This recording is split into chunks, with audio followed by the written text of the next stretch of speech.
Rubik's Cube is a famous puzzle with a simple objective. You turn the 6 sides to try and get all of the faces to have the same color.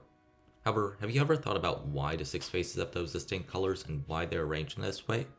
In this video, we're going to be taking a look at what the inventor of the Rubik's Cube said about the colors, and 2 popular color schemes based on those original shades. Let's get right into today's video. First, let's talk about why those 6 colors were chosen. The inventor of the Rubik's Cube, Rubik, essentially says this: giving the cube colors is the easiest way to give it a goal to reach. These 6 colors, and he believes it's 5 because he thinks white is not a color, which Google apparently agrees with. These 6 colors are chosen because they are, simply put, basic.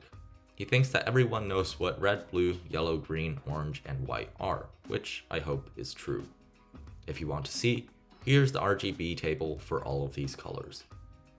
As many can agree, the most important thing with the color scheme is contrast. It needs to be easy to distinguish the sides, and I think that Rubik made a good decision when he was picking the colors. After we've picked our colors, the next step is to decide how to arrange them.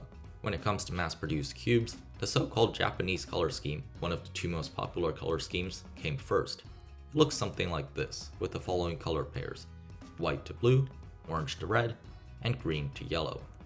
It looks very similar to the standard Western color scheme, the one which you're probably used to, which we'll talk about in a second, but with blue and yellow swapped.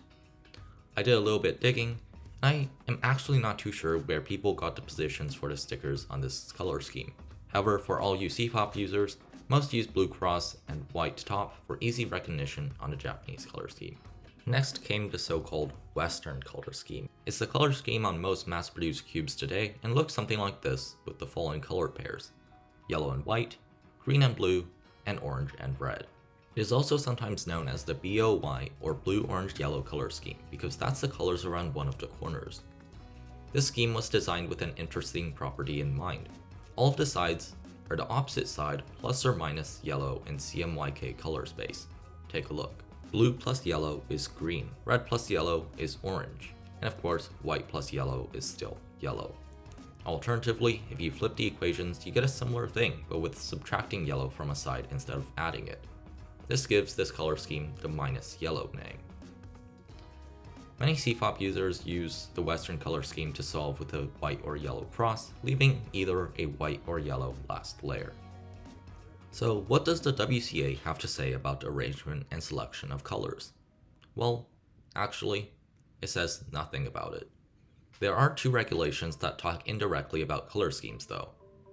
Regulation 3A3, which basically says that every color must be unique per face when solved, is pretty obvious, so having 2 or more sides of the same color provides a huge advantage. There's also Regulation 4D1, which basically says that any n by n by n, like 2x3 or 4x4, etc., and megaminx should always be scrambled with white top, green front. If white top is not possible, then the lightest top is chosen. Then, if green front is not possible, the darkest adjacent front is chosen. This regulation ensures that each competitor gets as similar as a scramble as possible. However, again, the WCA doesn't say anything specifically about the colors themselves, so if you want to use some other random color scheme, feel free. So, in conclusion, the history of color schemes is actually a lot more complex than you would think. However, the main priority, again, that you want in a color scheme is good contrast, which I would say the Western color scheme provides well.